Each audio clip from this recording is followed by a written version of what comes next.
Ganon, siya po'y ginamit din ng Diyos para mag-ebanghelyo. At nung nag-ebanghelyo siya, nakakatuwa, may isang payatot na bata, high school student, na nangako, hindi ako makikinig kay Mordecai Ham. Kaya napilitan siyang pumunta para lang guluhin yung kanyang krusada. At sa kanyang pakikinig, siya po'y hinipo ng Diyos. At tinanggap si Jesus Christ bilang kanyang Panginoon, mga tagapagligtas.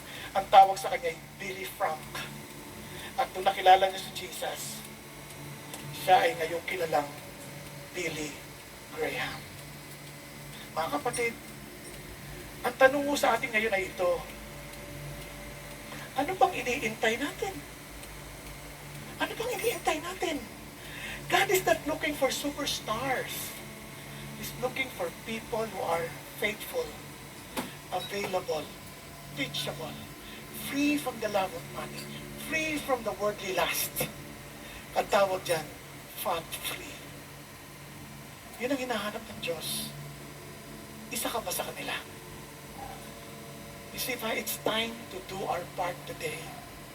Our country is going nowhere. He needs you. This country needs you. This country and the next generation needs you. You see, we need to tell the world the truth of the kingdom of God. And in this kingdom, we know that it is only God who can change the life of men. Tayo pong lahat ay umupo at pumikit.